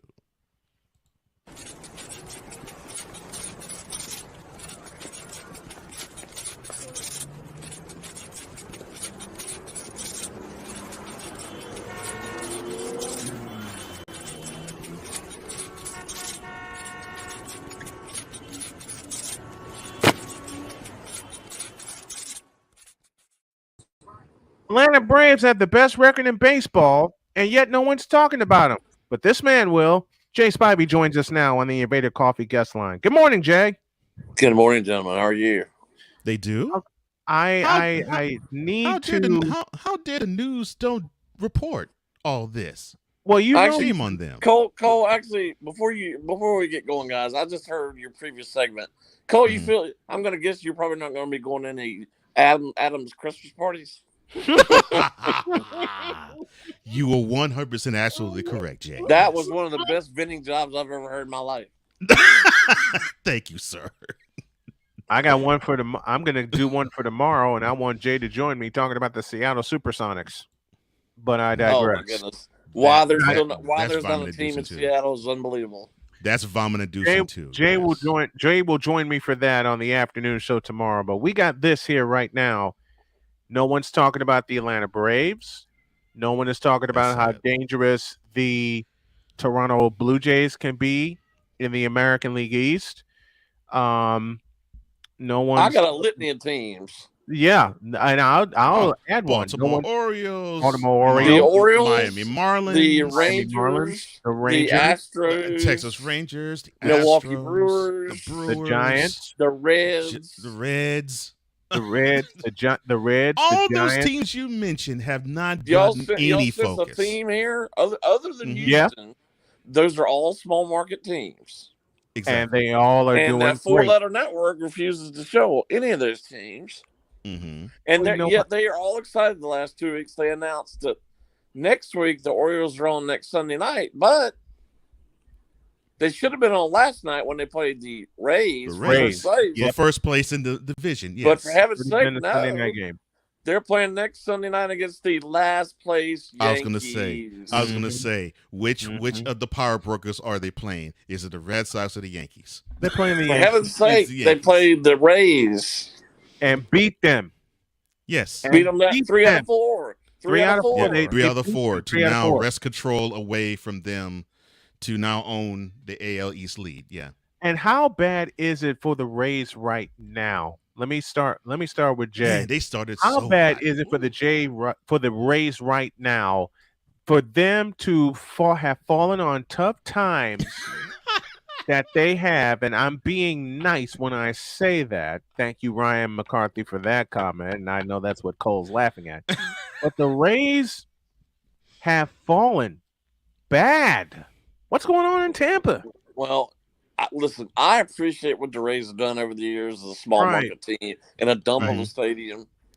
But Yes, when you that's rely, and y'all know I see this almost every week, when you rely on almost exclusively analytics, and you take your starter out, or you don't use a starter and you use it as an opener, and it's just analytic after analytic after analytic, and you don't look at what's actually on the field and pay attention to what's on the field. To me, you get what's coming to you. Yep. Mm-hmm. And they're getting it now.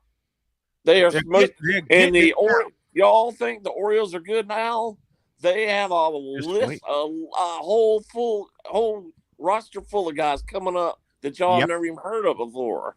And they're coming the up. The Orioles are going to be good for a long time. And some of them are coming up in September to fill some roster spots. They did this right, okay? They stockpile their picks and stockpile their farm system. They got a group of guys that's going to come up in September to fill some roster spots, going to be given a chance to show what they can do, and some of them maybe even put on the postseason roster. But the Baltimore Orioles are the most dangerous team in the American League right now. But the way that they're playing, they wrested first place away from Tampa Bay, and in essence, they beat them into the dirt. Dare say their best prospect is at AAA right now after just being drafted last year. Yep. Holiday. 19 years old, already in AAA. Dare say the Orioles took notes from the Astros. Yes. Oh, yeah.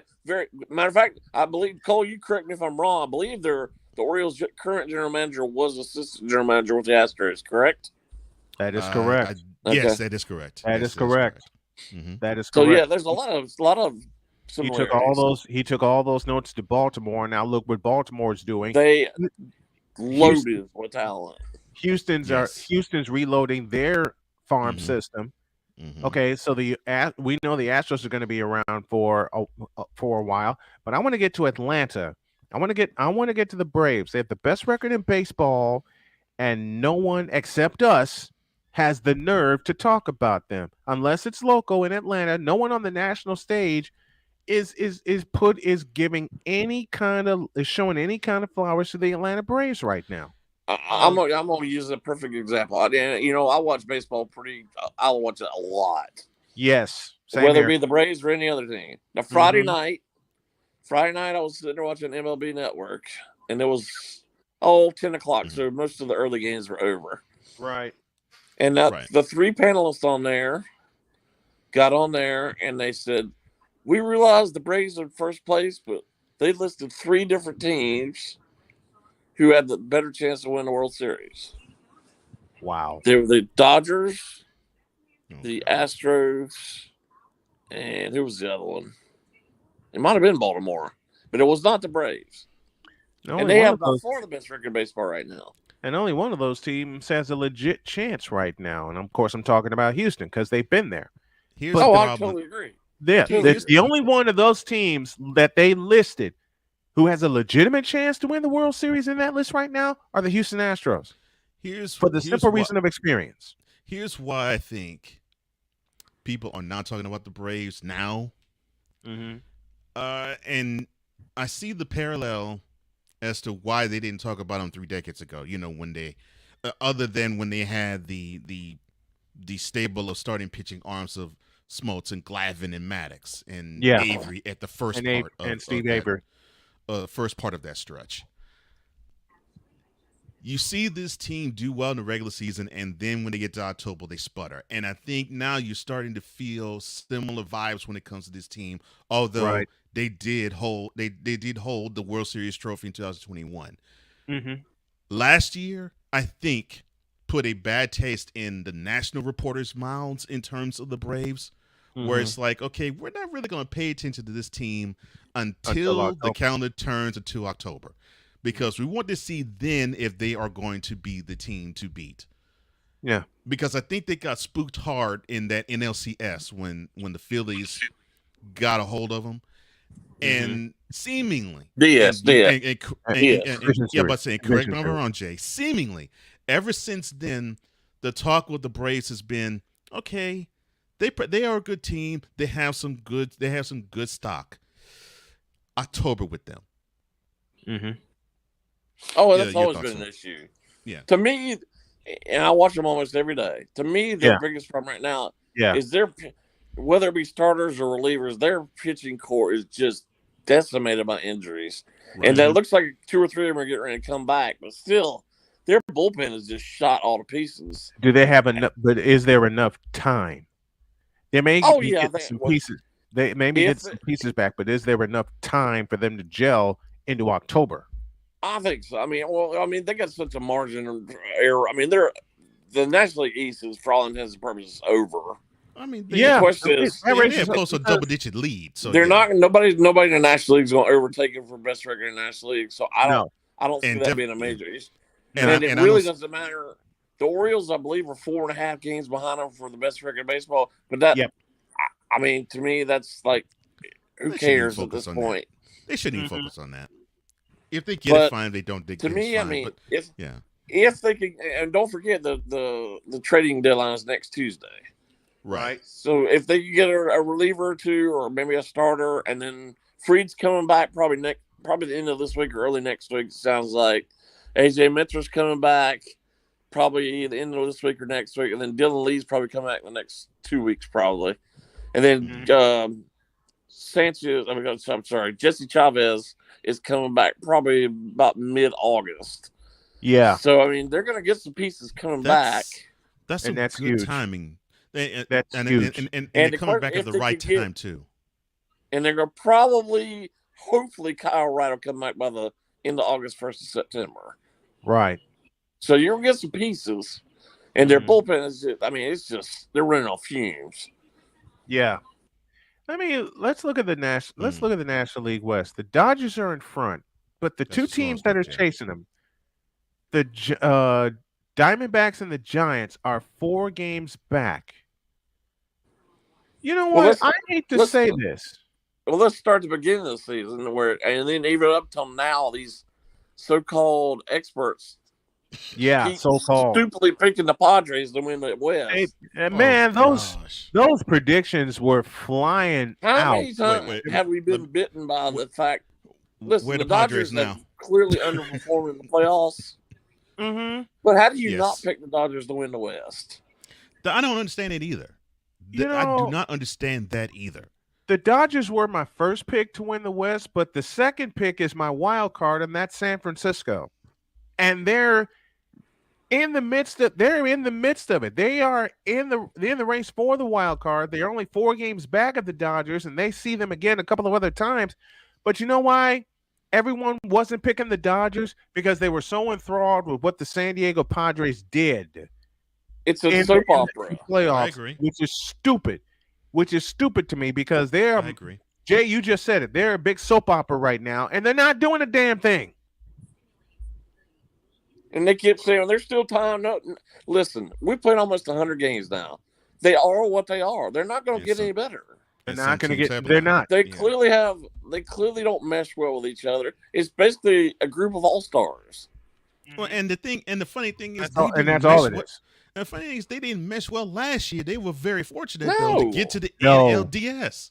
And then they added Xander Bogaerts. And then the other part on top of that is they got to the NLCS, but then they got spanked by Philadelphia.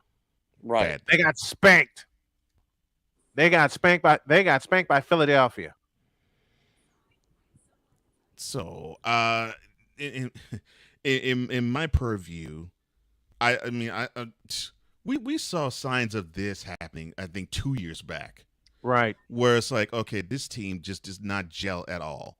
But like what you said, Jay, they're just loaded with names, but they don't show any type of chemistry. They don't show any type of kinship. They don't show any type of any type of love where you actually can say this team actually loves to play for and with one another. You didn't see that 2 years ago. You didn't see it last year, and now it's coming to roost now this year. It's horrible the way this is going down. Mm-hmm. This is horrible. And they look bad. That's the thing. These team philosophers, they look bad. Listen, Jay and I talked about this. No, we all talked about this, and everyone who loves baseball in the chat, you can line this. You can respond with what I'm about to say. But we've all talked about the ability to manufacture runs. Okay? Gifts. The good teams, Atlanta, Tampa Bay, let me take a look. The Houston Astros, the Baltimore Orioles, the Texas Rangers. What do they all have in the Cincinnati Reds, the Diamondbacks, and the Giants? What do they all have in common? I mentioned the division leaders as well as the wild card teams. What do they all have in common? They don't need to rely on a 3-run homer. Bingo. They don't need to rely on that. Bingo. Right. They can manufacture a run. Yeah. Now that's Cole, one thing, you're right, but to me, up until last week, the Braves, I believe, had gone 28 or 29 straight games with a home run, and then that ended. And now here they're on another streak again. To me, they rely too much on the home runs because many times they get runners in score position, don't drive them in. But but their margin of running margin is just huge. So they're so far ahead of everybody. But to go back to the leadership that you were talking about last year's team, losing Freddie Freeman was huge to me. He was such a presence in the locker room. Oh, yeah. And then Matt Olson that was a blow. Getting Matt Olson, he didn't even join the team until midway through spring training last year. So it was harder for him to get his foot in the door. And then they lost Dansby Swanson this year. But to me, last year, and this is sort of undersold, don't forget Ozzie Albies got hurt. And then he came back, and I believe he played like 1 or 2 games and got hurt again. Yeah. So he was unavailable for the playoffs. Well, to me, he's their heart and soul. Agreed. He's the heart and soul of that team. Mm-hmm. And they just were lost without him last year. And you can see them now. He's been healthy almost the entire season this year. And they just love the guy. They just love him. Mm-hmm. He's huge for them. And they don't have any issues at all. None. None. And a large part of that is I don't understand I see it all the time. I hear it all the time. Braves fans hate Brian Snitker. I don't understand why. I really don't understand why. Because all he's done is win.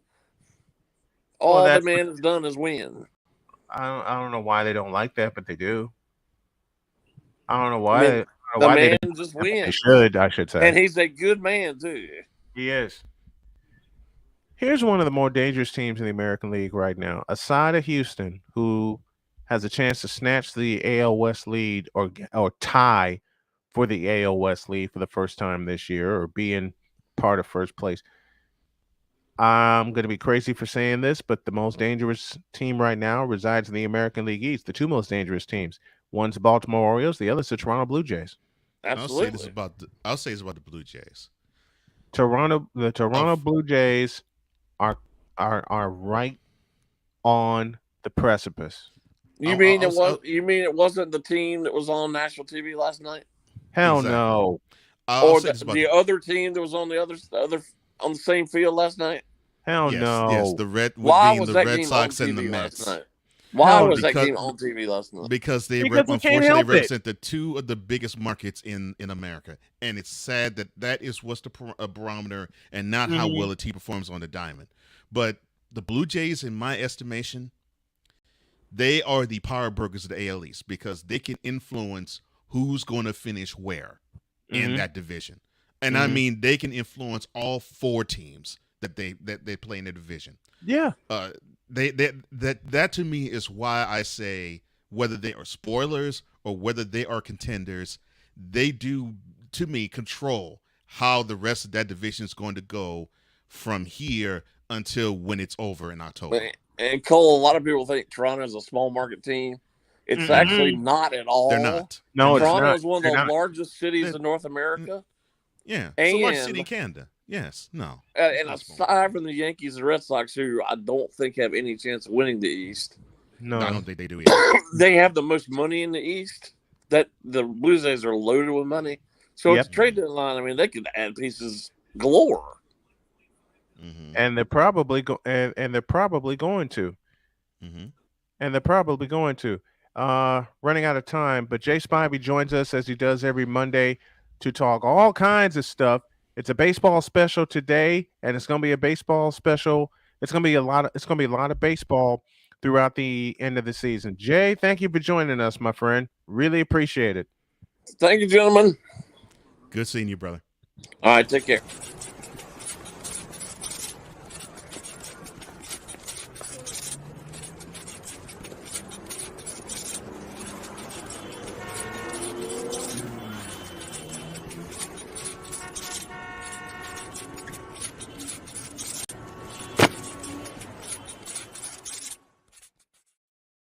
Out of time, and we're out of here. Have a great day. God bless. Remember to make your next move your best move, and always remember, if your dreams don't scare you, they're simply not big enough. Dream big, do bigger. We are, and we hope we all are too. We're out of here. See you tomorrow. Thanks, everybody.